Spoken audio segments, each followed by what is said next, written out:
Good evening! I'm Ryan Jones alongside Colson Hunt, and tonight we are going to bring to you the first episode of Hempfield Happenings this year.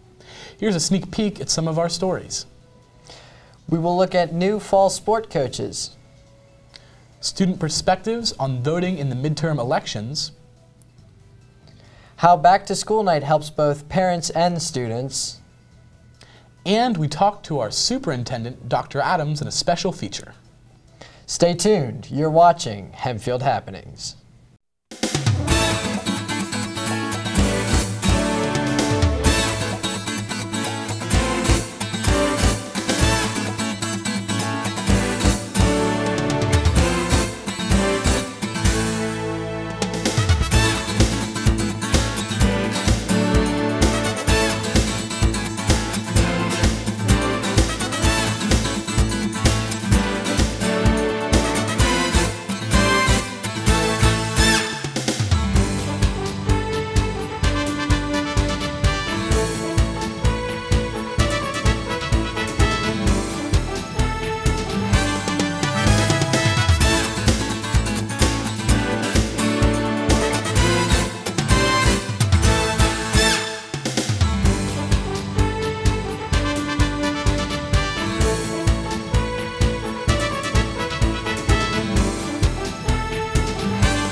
Hempfield Happenings is a student-run news show from the communications program at Hempfield High School.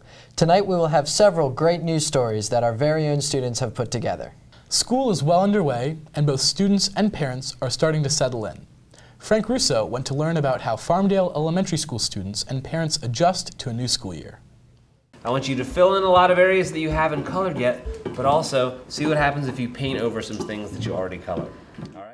At the beginning of the school year, Hempfield has their back-to-school nights. I want to see how parents found it useful at Farmdale Elementary. Back-to-school night gives an opportunity for parents to meet their students' teachers and learn more about their classes. I guess they just sort of come back to get an idea of what their kids are doing every day. You know, this place that they're going to for 7 hours a day, and they just want to see where their kids are all day. Most parents find back-to-school night useful in different ways, even if they're returning from the year before. Well, my kindergartner does not tell me anything, very minimal information, so it was nice to actually meet all the teachers. I think that it sends a message to your student if you are involved in their education. So I think coming to back to school night sends that message that they care about. We care about what they're doing. We enjoy hearing what the theme is for the school in general for the year, knowing that we're updated on that, hearing how we can participate with FPA, and then we really enjoy coming to see each new teacher and finding out what our student is going to learn throughout the year. We have a lot of initiatives. We have like a lot of policies and sort of reward systems that I think it's good for the parents to understand. So if the kids come home and talk about they got a golden fish ticket, and if that means nothing to the parent, then it's not really that exciting. But I guess if they sort of understand sort of the all the initiatives at the school can be a more complete experience for the whole family. It's very well put together, very organized, and I really like the principal here. She seems very on top of everything. Back-to-school night is helpful for returning parents and new parents to give them an outlook on what their children will be doing for the upcoming school year. From Hempfield Happenings, I'm Frank Russo.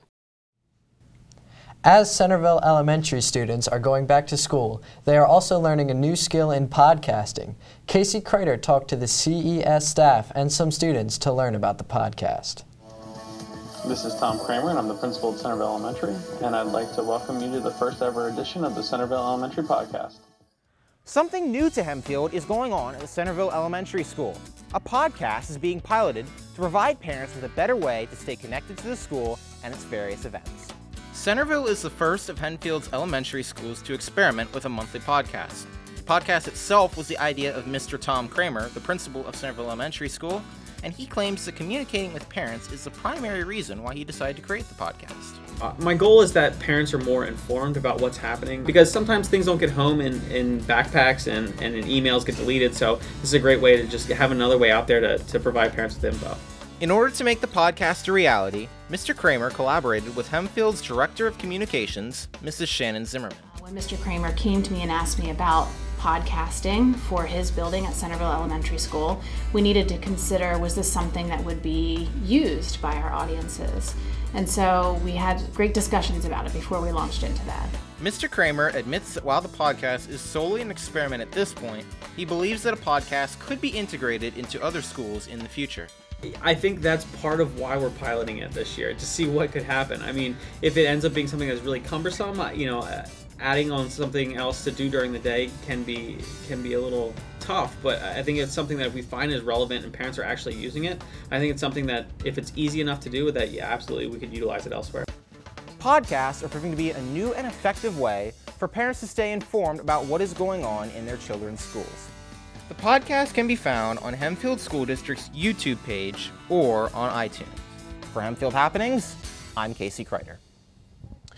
Moving from the elementary level to the high school level, Jace Gibbons has a story on how the Freshman Academy helps incoming freshmen get used to what life is like as a 9th grader and beyond.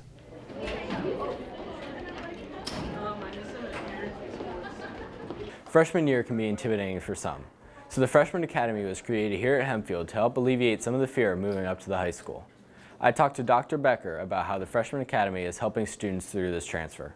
I think one of the biggest areas of concern that incoming freshmen have, as well as their parents, really is the size of the building, and they're going from 2 small middle schools into 1 large high school.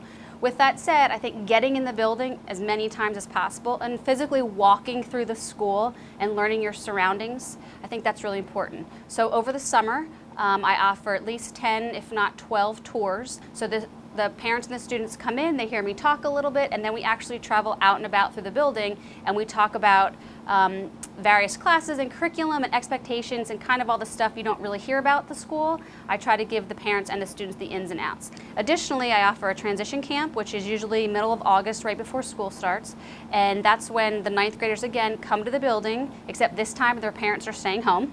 And the kids rotate through 7 different sessions or stations throughout the school, and they hear not only from me, but they hear of almost all of the 9th grade staff. This year's freshmen found the summer tours helpful. I feel like especially the more personalized like sneak peek where you went and looked around at your classes, I feel like that really helped me like figure out where everything was and like navigate the school better.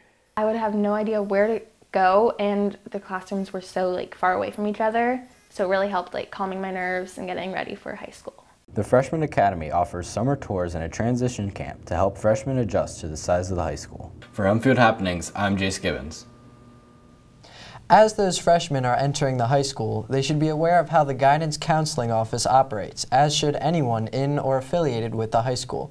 To explain these changes, Lance Kim talked to some administration members about the Guidance Office. Every year, there's changes made to Hempfield School District. So this year, there's been some notable ones made within the guidance department.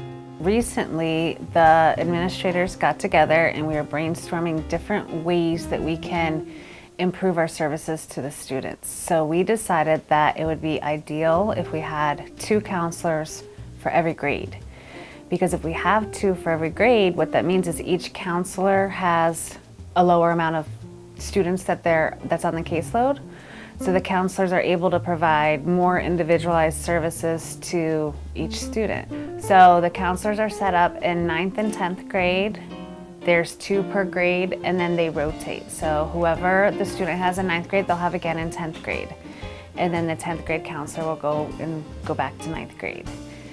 And then for 11th and 12th grade, the students, whoever they have for a counselor in 11th grade, they'll have that same counselor again in 12th grade.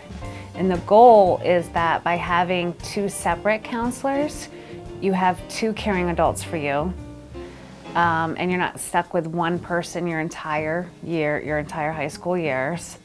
And also that you get to know that counselor better. So you'll have them for 9th and 10th, switch, and then you'll have the same one for 11th and 12th.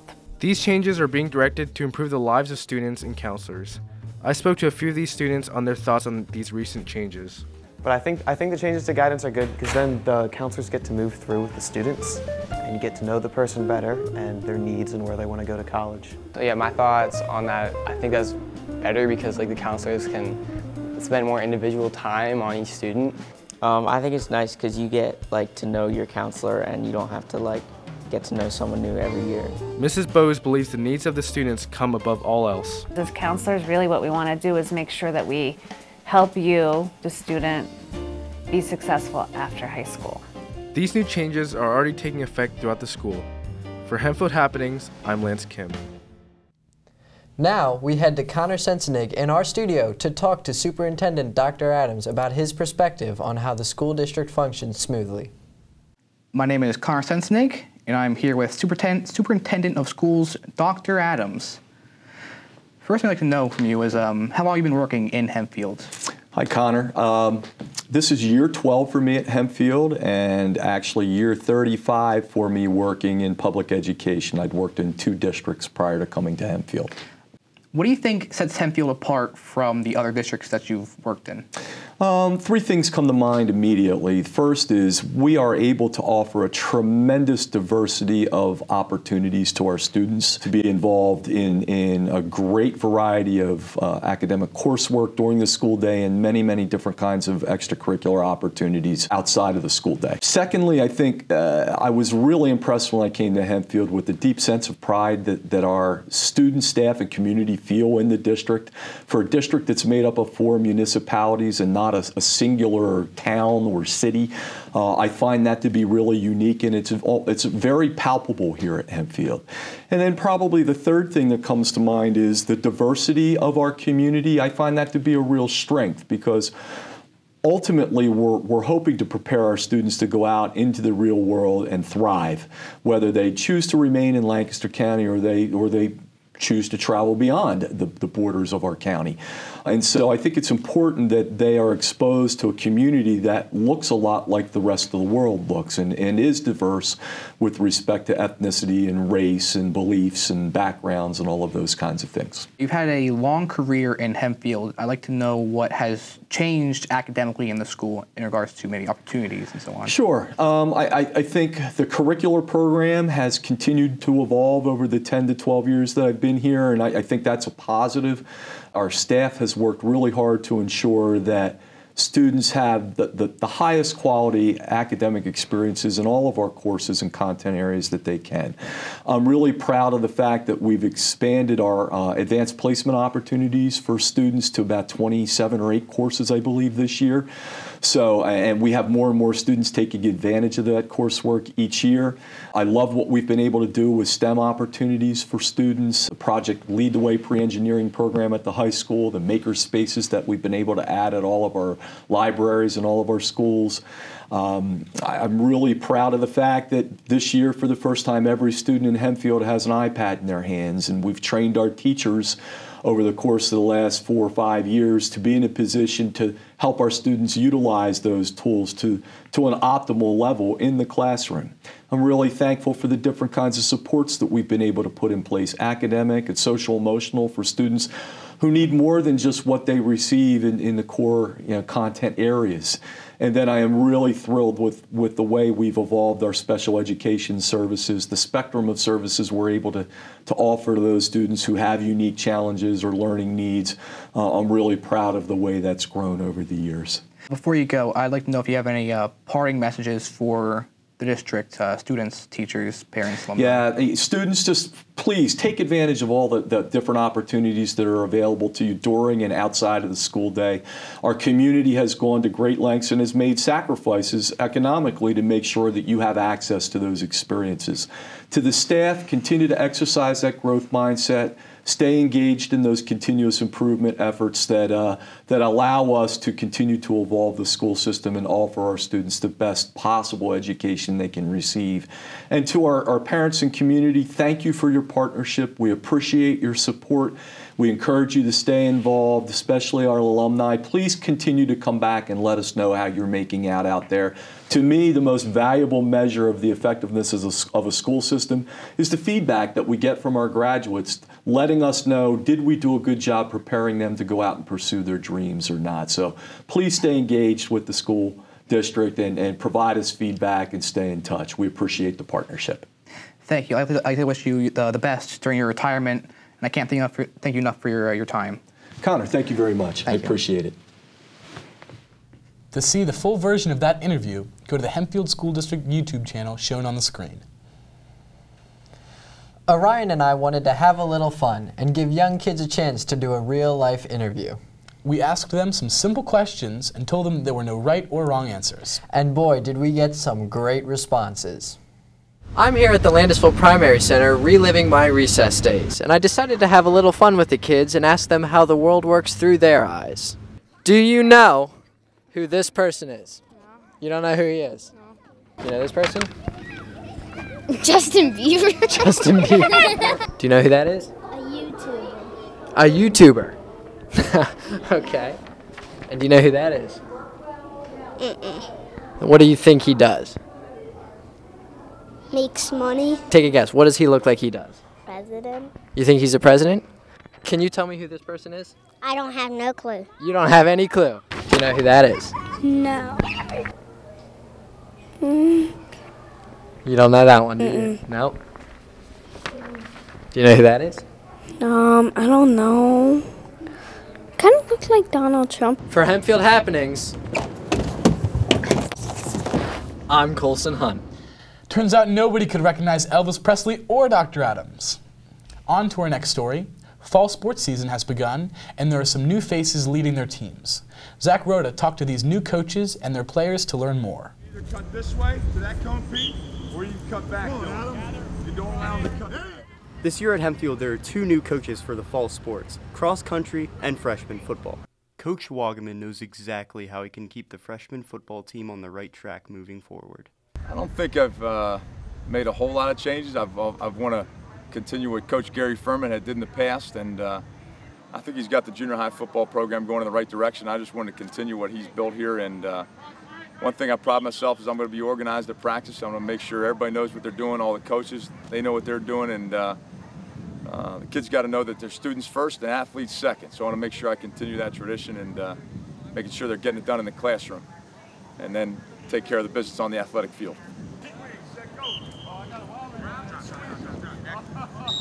I knew I wanted to coach junior high, and I love coaching junior high, and football is my first love, so it just made sense. I was at the middle school. My first goal was to try and get as many kids to play football as they can so they enjoy the game, and it's a great sport. I fell in love with it, and just want to share my passion for the game with the kids. Even though the season has yet to conclude, Coach Wagaman has already left his mark. I mean, Coach Wagaman, he sets the bar high. He tells us that everyone has a place on this team, and if he thinks we're better at a certain position, then he will put us there, and more times than not, we will probably be more successful there. Coach Rogers may be coaching a completely different sport than Wagaman, but he still has a similar plan in mind. Since I share the kids on the track team, many of the athletes that run cross country also run track. I kind of have a connection with them there, and I wanted to really continue what Coach Newman had started for so long. He had just run a great program. I wanted to make sure that that continued. I've been a track coach for about 20 years, and I was a cross-country coach just for 1 year back in the, I think it was 2004. And coming back to this cross-country kind of fits with the track distance running, and I really care about the Hempfield family and the Hempfield running scene especially. Both Coach Wagaman and Rogers will be doing everything they can to carry on the legacies that had been built by coaches prior. For Hempfield Happenings, I'm Zach Rhoda. Staying with sports, the Hempfield boys soccer team were led through a tremendously successful season last year under head coach Mark Ashley, but it ended with a tough loss to a very strong team in the state final. Here to explain how this current season is a redemption season is Austin Groft.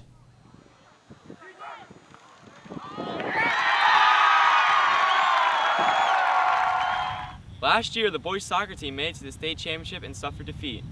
This year, the boys soccer team has a new goal of reaching the state championship and changing their title from state runner-ups to state champions.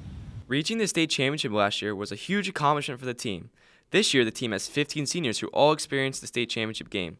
All of this experience is one of the main contributing factors that allow the team to reach the state championship again. So we try to take that experience and say what went well and what did we do to get to that place, and then can we replicate some of those same things this year but also recognize that there's some things we need to do to be even at a higher level so we can go in and compete and not just be satisfied with competing, but try to win that game and feel like we've done everything we could to be ready so that if the opportunity comes, we can take advantage of it. Along with the team's experience, Coach Ashley believes that their hard work in the offseason and the idea of teamwork will also help the team to reach the state championship. And I think a lot of it goes back to the work the guys did in the offseason. They know that it's not a quick fix. It's not something that just happens automatically. You really have to put in the time and the investment, and they've done that. Really proud of their offseason work. But the other piece of it is last year's group was very cohesive. The guys got along as a team, and they really cared about each other, and they worked well as a group. And you can't get to a state final with individuals. You've got to be very cohesive, very much committed to team. And this group has demonstrated that they have that right now. So I'm really excited about the possibilities for us this year. 1, 2, 3, Hatfield!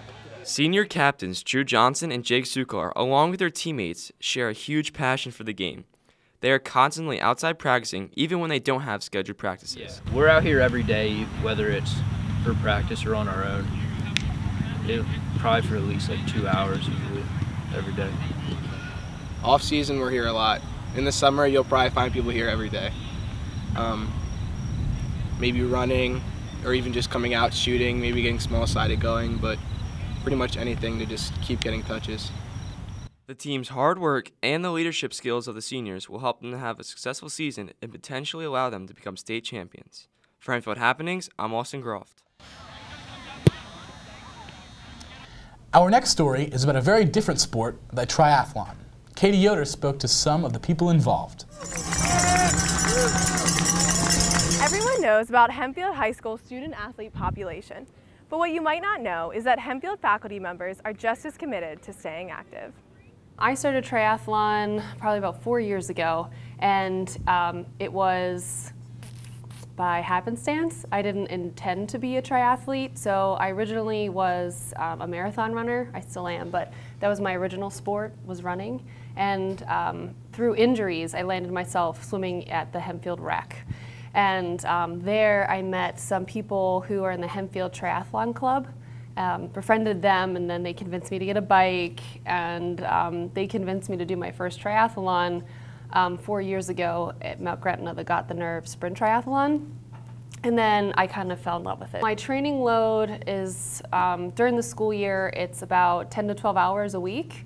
But over the summer, it could be 12 to 16 hours a week. So when I have more time, I can train more. So it is basically a part-time job. But Ms. Schertzer is not the only Hempfield teacher with a background in triathlon. Starting in high school, I played soccer and ran track, and I went to Millersville University where I played soccer for 4 years.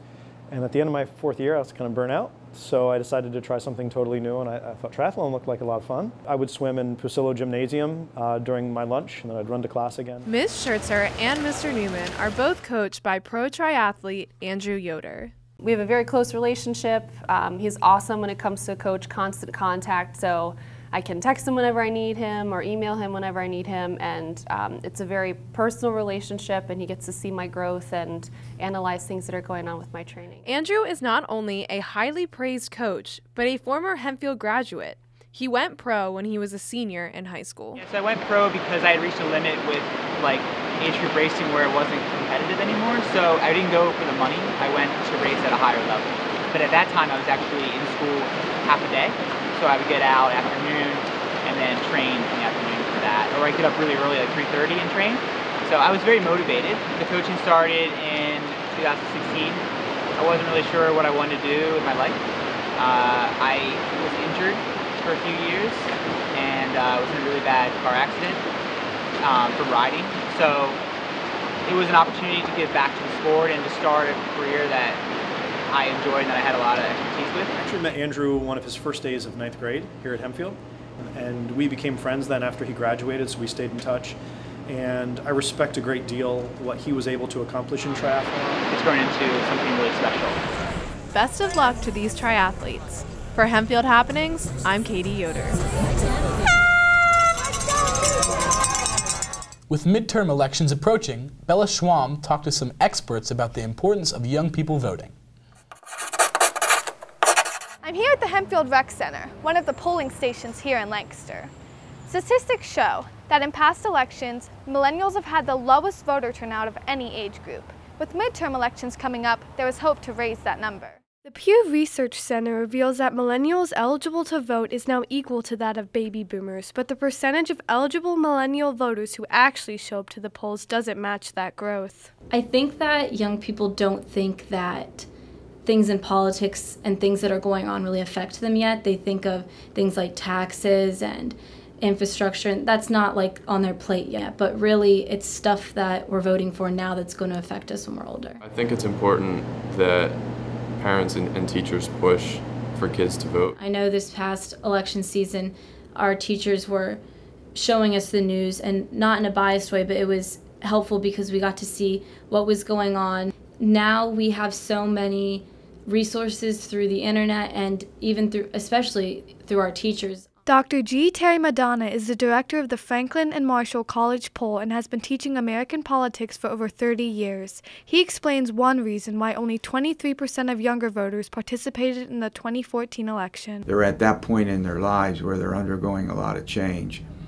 You graduate from high school, you're in the process of finding a job or going to college. It's a huge transition period. There's not a lot of stability in the lives of many 18 to 34-year-olds. Millennials are still going through these transitions, but controversial issues and current events may drive more of them to the polls. I definitely think that recent events are causing teens to get out and vote, and to, even if they're not able to vote yet, to be more politically active. I think we've seen that over the last couple years through the school shootings and through gun violence and just the last election, which was very exciting. Here at Hempfield, clubs like the Young Democrats and Young Republicans give a comfortable environment for students to respectfully share their opinions and prepare them for real-world politics. Other teens are going a step further and volunteering for campaigns. Kevin Liu has been interning with Jess King, one of our local Democratic candidates.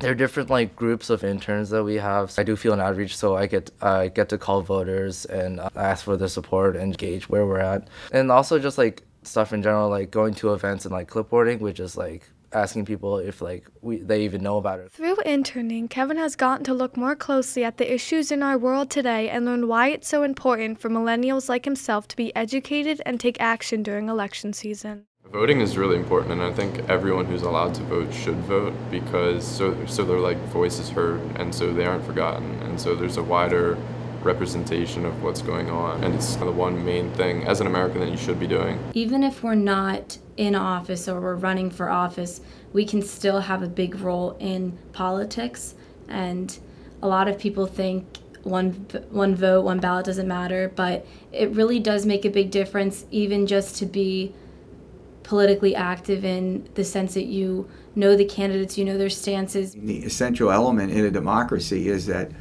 the eligible voters participate, that they play a role in it, that they follow the elections, that they vote. And you can't have a healthy democracy if you have, turnout for elections that are meager. The midterm elections will take place on November 6th of 2018. Are you registered? From Hempfield Happenings, this is Bella Schwalm. That's all we have for this episode. Stay tuned for next month and we'll talk about cyberbullying and how school has changed over the years. This has been Hempfield Happenings, and thanks for watching.